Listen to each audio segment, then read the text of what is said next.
Rema hari ini, Kisah Para Rasul 4 ayat 29-30. Dan sekarang ya Tuhan, lihatlah bagaimana mereka mengancam kami, dan berikanlah kepada hamba-hambamu keberanian untuk memberitakan firman-Mu. Ulurkanlah tangan-Mu untuk menyembuhkan orang, dan adakanlah tanda-tanda dan mujizat-mujizat oleh nama Yesus, hamba-Mu yang kudus.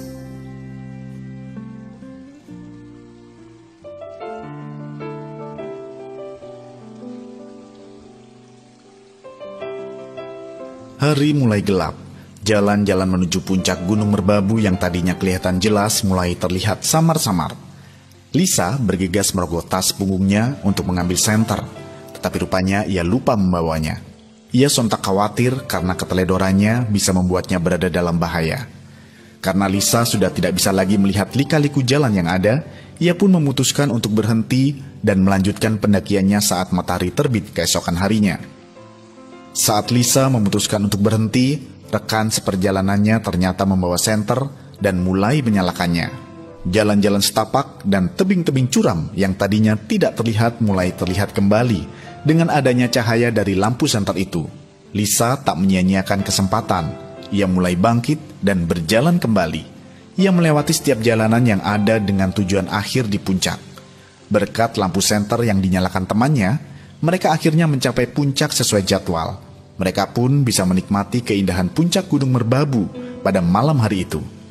Perjalanan Lisa yang tadinya sempat akan terhenti bisa dilanjutkan kembali karena ia mendapatkan penerangan dalam perjalanannya. Hari-hari ini, situasi yang ada seakan tampak suram dan tidak ada harapan. Kita merasa sudah melakukan banyak upaya untuk bertahan, tetapi kita masih saja belum berhasil mencapai tujuan kita, bahkan makin terpuruk. Jikalau demikian, datanglah kepada Tuhan Yesus dan mintalah Dia untuk menyalakan apinya dalam hidup kita. Saat api Roh Kudus mulai menyala dalam hidup kita, Tuhan akan membawa kita masuk ke babak baru yang belum pernah kita bayangkan sebelumnya. Tuhan pun akan menjadikan kita terang. Hidup kita akan berdampak dalam skala yang belum pernah terjadi sebelumnya.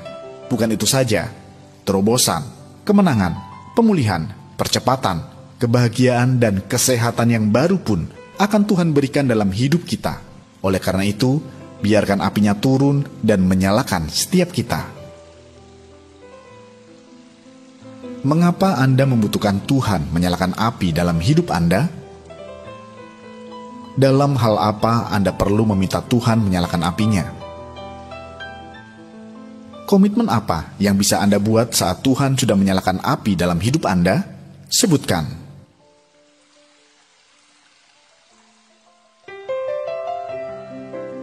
Tuhan Yesus, kami bersyukur atas penyertaan-Mu dalam hidup kami.